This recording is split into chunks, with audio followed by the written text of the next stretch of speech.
Hello again, gamers. Welcome back to the Board Game Captain. I'm the Captain, and today I'm going to be reviewing and telling you how to play Monster Expedition. So I want to start by giving a big thank you to Amigo Games, the publishers of Monster Expedition, for this free review copy to play and check out and film some content with. Thank you very much, Amigo Games.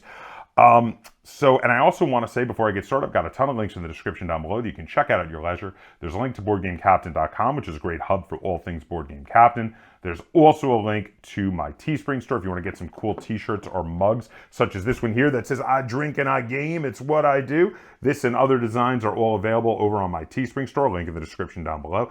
And if you're in a position to and would like to support the channel, there's a link to my Patreon, all in the description down below. Okay, so Monster Expedition. This is kind of a push your luck dice game with some set collecting and a little bit of engine building going on, which is really kind of cool.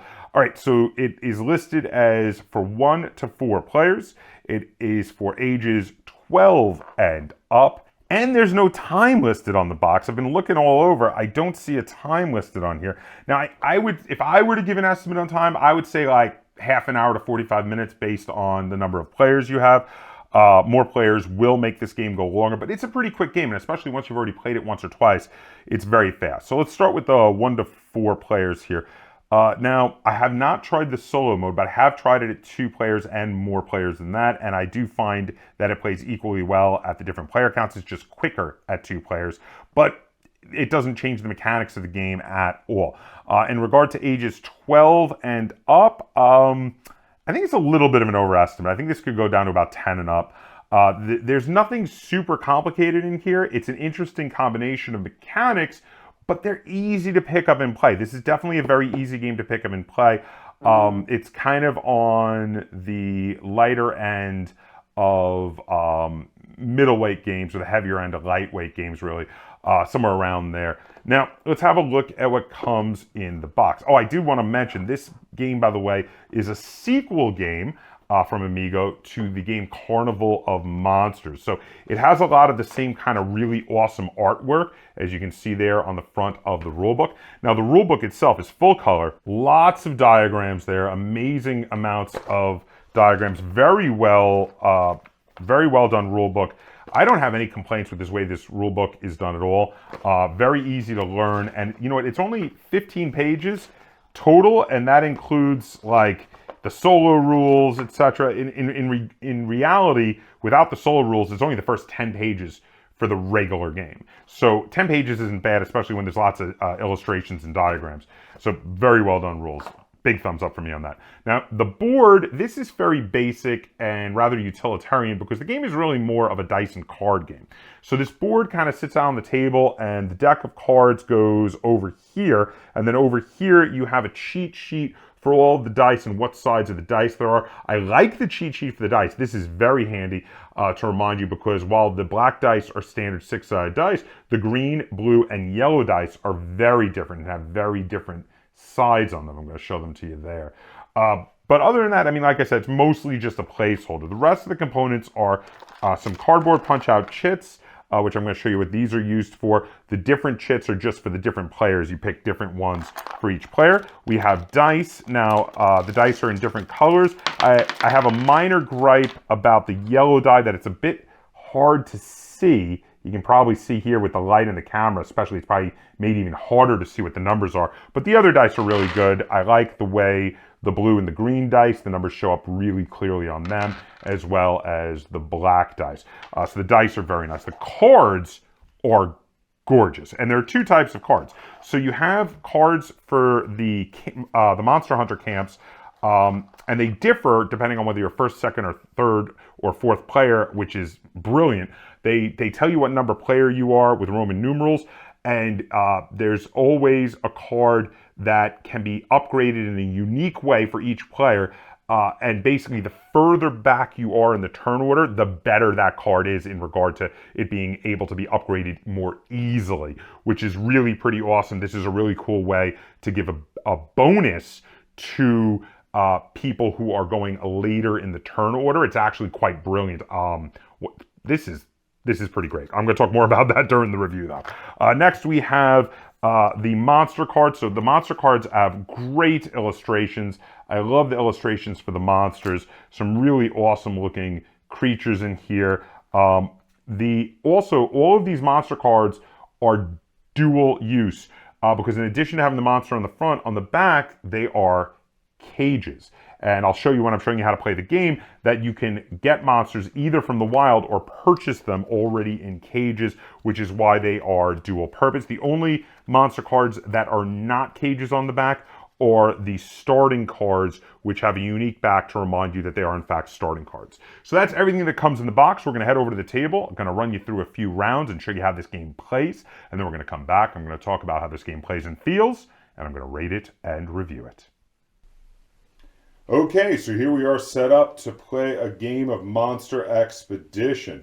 So in order to set up, you place out the game board in the middle of the table, and then you have to do the wilderness display. Now there's a bunch of monsters that are starting monsters. They have this special backing.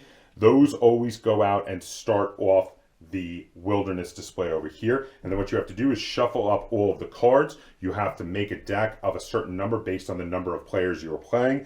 It is 27 cards for 2 players, all the way up to 41 cards for 4 players. The rest of the cards are removed and are used as a reserve deck for if you run out of cards in the final round of play, but I'll get to that in a minute. Now, from the deck for the game that you've placed out on the board, you deal up the rest of the cards until you have a full 10 cards out there in the wilderness display.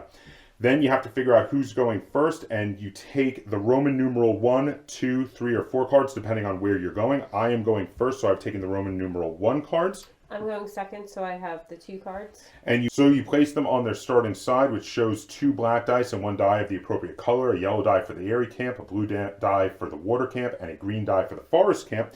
And then you take each of your symbols here, these tokens. I'm using the purple ones. I am using the black ones.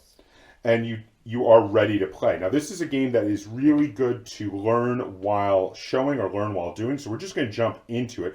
And we're going to run you through each of the phases of the turn and go through a few turns to show you how this game plays. So as I have the 1 camps, I am going first. And the first phase of the turn is the pick a camp. So this basically means I will be picking a camp to hunt from. Now I'm looking around out there, and generally speaking, there seems to be one more airy monster than there are of any of the other monsters, because there are 3 airy monsters out here. So I'm decided I'm going to hunt from the airy camp, which means I get 2 black dice and a yellow die. So I'm going to take those, and then I'm going to roll them. Now, when rolling them, there's a push your luck dice mechanic here where you can keep rolling as much as you want, but the thing is, after each roll, you have to bank a certain number. So I'm going to start with my first roll here. Now, I rolled a 7 on the yellow die, a 1 and a 4 on the black dice, so I'm going to pick one of those numbers to bank. I'm going to bank the 4. So I'm going to put it over here. Now, I have to decide if I want to roll again, pushing my luck, or if I'm good and I'm just going to stay. So I'm going to push my luck because 4 is not going to get me anything. But if I roll nothing but numbers I've already rolled, for instance, if I roll 2 4s on these, I would bust. Let's see what I got. I got a 6 and an 8. So I did not bust. I'm going to take the 6 and bank it. And you know what? I'm going to push my luck one more time because that only gets me a 10. I could get an airy monster for that. But you know what? I'm going to go one more time and try to get a good number on this. Oh, yes, I rolled a 10 on the yellow. Now, if I bust, what happens is I have to lose one of the highest numbered dice I have already banked if I bust, but then I can keep rolling. But in this case, I did not bust, so I didn't have to show that, and I have got a total of 20 for my value for hunting. And I can use that to purchase monsters based on their cost in the upper right-hand corner, or I can purchase caged monsters from the deck unseen. They cost 10 apiece. You get them and they go face down. And in the case of caged monsters, their values are less. So if you see these monsters here were ones dealt up from the deck, the top value is the number of points you get for them at the end of the game if you got them from the wilderness, whereas the bottom value is the number of points you get if they are caged monsters. So now I've got 20, which is actually a really, really good value, but I can only get airy monsters or caged monsters. because I hunted from the area. Now this monster here has a wildland symbol, and it has a value of 31, so I cannot get it. But if I did have 31, I could get it from any land, so I actually could get that one also. I've decided I'm going to buy this very valuable 14 value monster here because it has two abilities. One, it has a set collecting ability here, where if you get one green, one blue, and one yellow, and it counts as one yellow symbol, as shown in the upper left-hand corner of the card. If I get one of each, I can get an extra black die every time I roll. But it also has a second ability with a lightning bolt that says I get a free upgrade of my forest immediately for taking it. So I'm going to take it, put it over in my area here on captured monsters. I'm going to for free upgrade my forest 1, which now my new forest side shows that I get 3 black dice instead of 2, which is really nice. And then I'm going to check numbers for upgrades here. Now, on each of my camps, they have the numbers 1 on the area, 2 on the ocean, and 3 on the forest. If I had rolled any of those numbers and banked them, which I did not, I could have upgraded each of those camps once for each of those numbers. But I also have a second number on my water camp, which shows the number 10, and it shows multiple people sitting around the table. If anyone rolls a number 10, including myself, and I did bank a 10, I get to upgrade that one. So I'm going to upgrade my water to now also be able to give me 3 black dice. Now, Lynn had a number 8 on her forest camp over there, but I did not bank an 8. That is the 8 that allows her to upgrade it if anyone banks an 8, whereas again, the 1s, 2s, and 3s are only if you bank it. So she's not going to get to upgrade it for my roll. Now, the final phase of the turn is the refilling of the wilderness area. However, this only happens if the player whose turn it is took a cage, which I did not get a cage from any source, so we do not refill the wilderness. I'm going to discard my dice, and it will be Lynn's turn. I am going to hunt from the water. Oh. So I'm going to take 1 blue die and 2 black. Good luck. I'm going to bank that 8. 8 is pretty decent. And then I'm going to re-roll these. Well, and the great thing here is the black dice are normal 6-side dice. They have a 1, 2, 3, 4, 5, and 6, as you can see on this cheat sheet of all the dice sides here. And since she banked an 8, Lynn has 0% chance of busting right now. I'm going to get a 4, so that puts me up to 12. Are you going to roll that other die, or are you going to stick? There are some good stuff. In fact, you can get anything from the water for 12. I'm going to roll it just to see if I can get one of the upgrade numbers. Oh, looking for like a 1, 2, or a 3, huh? Yeah. You got a 5. I got a 5. So, well, you did get up, but that's a nice high number, though. So, yeah. And you are going to get to upgrade because of the 8. So 17 total. I'm going to get this guy. So he costs 11. And is he just a set collecting ability? Yes, he is. Okay, so similar to mine, but he counts as the blue symbol of the 3 for the set. Now for upgrading, you did not get any 1s, 2s, or 3s, but you did get an 8. Yes, so I can upgrade my forest camp.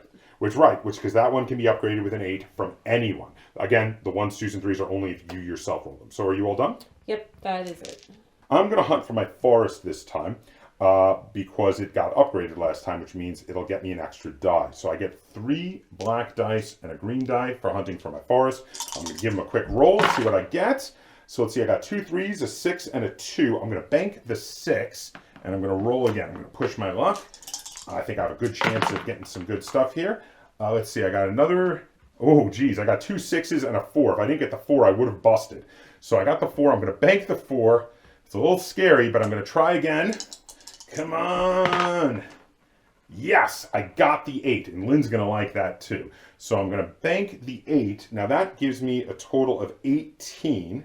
But you know what? I really would like 1 more. So I'm going to roll the, I want a 1, 2, or 3 here is what I'm really looking for. I'm hoping against hope. I got a 5. It was not what I wanted because I was really hoping to upgrade one of my camps there, but I didn't get it. But that's fine. That gets me plenty. I'll actually be able to get 2 different monsters here. So what I'm going to do, one of them will be in a cage though. So what I'm going to do is I'm going to get this basic green monster right here because he's from a forest and I went in a forest, and he gets me the green symbol towards my set collecting over here.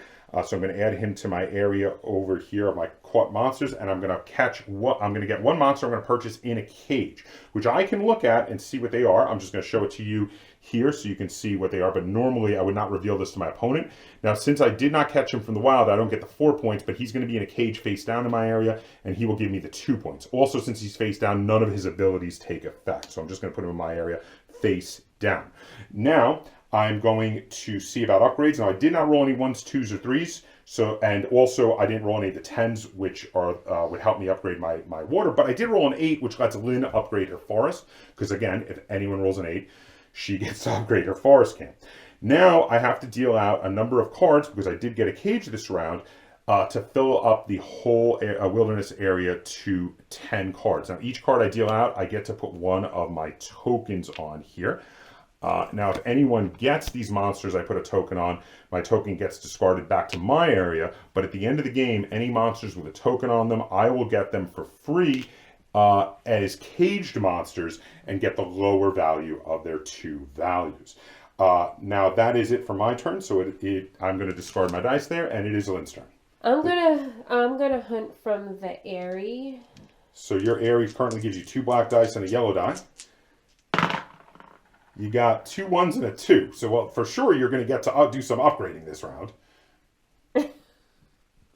Which one are you going to bank?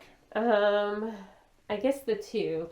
All right. I do want to try and get something better on the yellow. Yeah, so you can actually collect a monster would be good, yeah. What'd you get? 7 on the yellow. That's still not great. Well, you'd only need a 1 more, though, to get the cheapest Airy monster. I'm going to do the 4.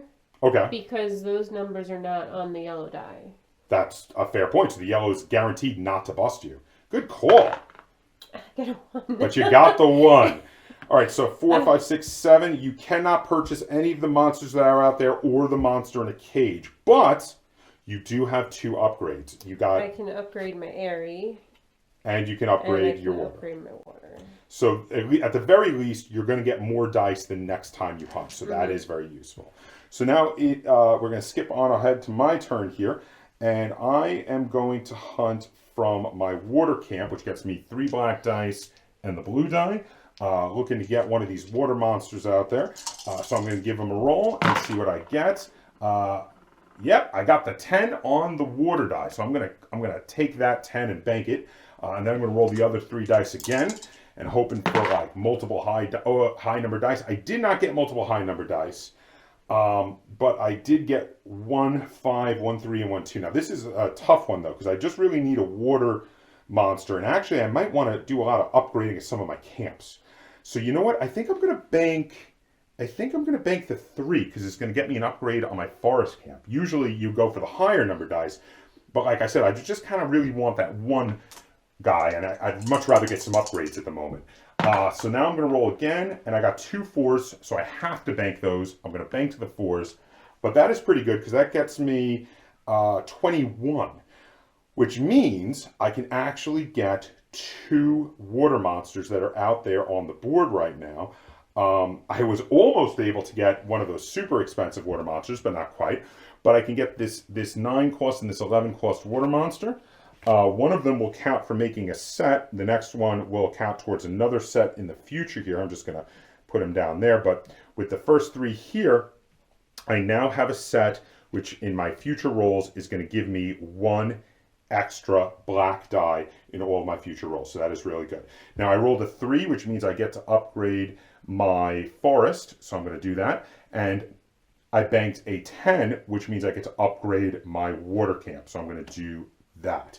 That's going to be it for me. I did not get any cage monsters, so I will not refill the display. I'm going to discard my dice, and it'll be Lynn's turn. I'm going to go for the Airy again, because I get 1 more die. That's always good.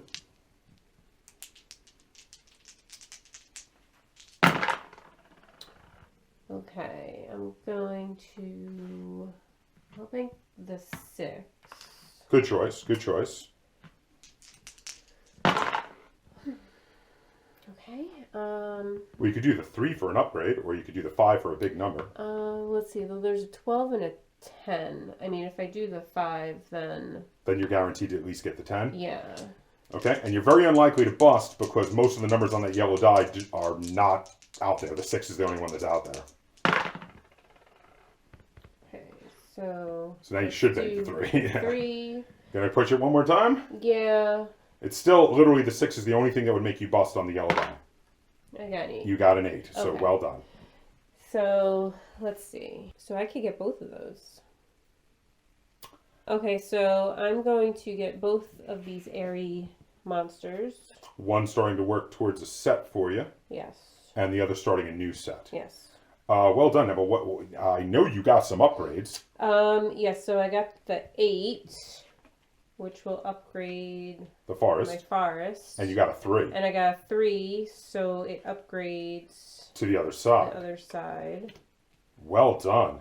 And that's it? That's it. All right, so you're all done? Yep. All right, so my turn to hunt. I'm going to hunt for my forest. There's only one forest monster out there at the moment, but I'm probably betting on getting either lots of upgrades or try and get some caged monsters in addition to that cheap 10 cost forest monster out there. But my forest currently gives me 4 black dice.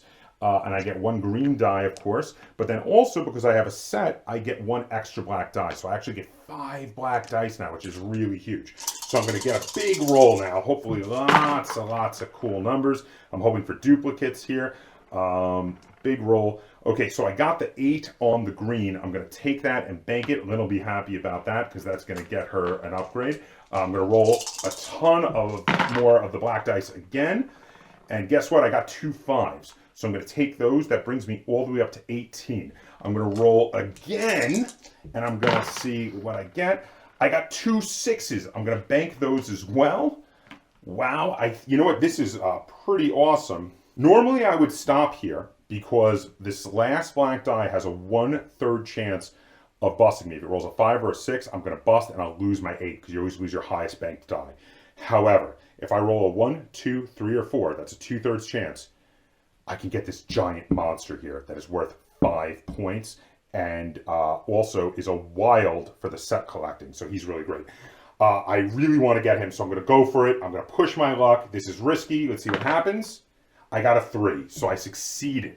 Now I'm going to place that there. That is just enough to get the big monster, the Draco Colonia, who again could be hunted for from any land and is wild for the set collecting. He also has the ability that I get to steal a caged monster from another player. Unfortunately, Lynn does not have any caged monsters, so when I get him, I will not get that ability. But if she had one, I would get to steal one. Now, if I had stolen one, I would have to refill the wilderness setting at the end of this turn, but as I didn't, I will not be doing that. But now we're going to check for upgrades. So I did get bank 1/3, which lets me upgrade my forest camp, and I did bank 1/8, which lets Lynn upgrade her forest camp again, which is getting really close to full over there. Now, looking at Lynn's forest camp, there are a couple more upgrades, and Lynn, point to that symbol there between the second to last and last upgrade on your green. If Lynn fully upgrades her forest camp, she will get 2 free caged monsters. Everybody gets that for bonus points if they fully upgrade any of their camps. Now, we keep playing until the deck runs out of cards, and then we play until everyone has had an equal number of turns. Since I went first, Lynn will always get the last turn. So if she makes the deck go empty, then she will finish the game right then and there on the end of her turn. But if I make the deck go empty, Lynn still gets a turn. If any new cards need to be gotten as caged monsters or need to be put out into the display after the deck runs dry, we take them from the spare deck of all the extra cards that I told you we put aside at the beginning of this tutorial. And that is what those extra cards are for. At the end of the game, we count up our points. The points for face-up monsters are the larger of the 2 points listed on their card. Face-down monsters are the smaller of the 2 points on the bottom of their card. Whoever has the most points wins. In the case of a tie, the person with the most upgraded camps wins the game of Monster Expedition. So that's it. That's how you play a game of Monster Expedition. So now let's head back over. Let's talk about how this game plays and how it feels. And I'll rate it and review it. Okay, welcome back. So that was how you play a game of Monster Expedition. All right, so let's go over some negatives so we can get on to some positives. I don't have a huge amount of negatives. One of the players I played it with told me that they thought it could get a bit repetitive, especially since there's not a huge number of different abilities on the monsters. Most of the monsters have the ability for the set collecting, which can just give you extra dice. Then there's some that allow you to steal a cage when you play them. There's some that allow you to free upgrade one of your camps. But there's some that allow you to do like a free upgrade when a certain thing happens, like someone banks a certain number or someone busts in the rolling. And that's really kind of it. So there's not a huge amount in regard to the abilities on the cards. So they said they felt it could be a bit repetitive. I didn't fully agree with them because I actually found each game to be kind of different. But I wanted to throw it out there since someone I played with did say that as a negative. I didn't have any glaring negatives myself. So if I were to try to come up with one, I'd be grasping at straws. So I decided to present that one on someone else's behalf. Now, positive. So first off, the look of this game is absolutely gorgeous, and everything is gorgeous. Even the insert is gorgeous. They did this kind of cardboard double trough insert. I'm not normally a fan of cardboard inserts, but they made it look like wood grain, and actually with the two troughs, it's pretty decent. So there's a place for everything. It actually works. This is a trough I will not be throwing away. I actually quite like this. Also, the inside of the box top being fully designed and made to look like it's made of wood with the big symbol on it, the big sigil in the middle, and you use it, it becomes part of the game. You use it as a dice tray. I've been seeing more games do this lately where they fully do the inside of the box top to use it as a dice tray, and this is awesome. This is a really good example of that, which is really nice. I like when the box becomes a component in the game. The artwork on the cards is absolutely beautiful. My one gripe that I did want to throw out, and I almost forgot about it, I mentioned it in the intro, the yellow dye. The yellow is a poor color choice. The white on yellow is really hard to make out. A lot of times you have to pick it up and look at it. It's a little problematic. I'm not a big fan of the yellow. I feel like if they wanted to go with yellow, maybe they should have done the numbers in black so they would have stood out more. The yellow and the white is can be a little difficult. Yeah, but other than that, and again, that's kind of a minor gripe. Other than that, I don't really have any negatives. Now, the gameplay is quite fun. So the press your luck dice rolling is cool. I love that there's reasons that you want low number dice for upgrading your camps, and there's reasons you want high number dice because you want high number dice for catching the monsters. I also like that as you keep doing the press your luck dice rolling and you upgrade your camps, you get more and more dice. So there's this like little bit of engine building going on. Also, as you do those set collecting of the set of the three different symbols, the little totem symbols in the corner of the monster cards, you get extra black dice for a little more engine building until you could possibly be rolling every black die in one of the three different colored dice, either yellow, green, or blue. So that is really awesome. I like that the monsters have special abilities, so there's reasons to get them other than just points. You can get them to steal caged monsters. You could get them to get free upgrades. You could get them because you're set collecting the different sigils and you're trying to get extra black dice. Now, yes, that is a bit limited, like one of my players had said, but I like it. I like what's in there. And there's room that they could come out with an expansion and come out with more special abilities if they wanted to. Overall, I find the set collecting of the monsters lots of fun. I find the engine building lots of fun, and I find the push your luck dice rolling lots of fun. This is a very fun game. It's nothing groundbreaking. All of these are mechanics you will have seen before in other games, but it's fun. It's a very fun game. I thoroughly enjoy it, and that's why I'm going to give Monster Expedition 8 out of 10 stars. I was very curious how good this was going to be because I'm a huge fan of the game this is a sequel to, Carnival of Monsters, and I do think this is a fairly worthy successor. It's a bit of a lighter game, but it feels like it's in the same vein as the first game, even though it's I believe from a different designer. This game was, by the way, designed by Alexander Pfister. I'm going to show their name right there. Alexander Pfister's Monster Expedition, which is the sequel to Carnival of Monsters. So yeah, I do really like this. 8 out of 10 stars. If you have any questions, comments, or concerns either on this game or on this video, feel free to put them in the comments down below. And if you enjoyed this review and tutorial video and you'd like to see me do more like it, be sure to give it a like, share it on all forms of social media. And if you haven't already, please subscribe to the Board Game Captain. That's Captain spelled with a K on YouTube. And until next time, game on.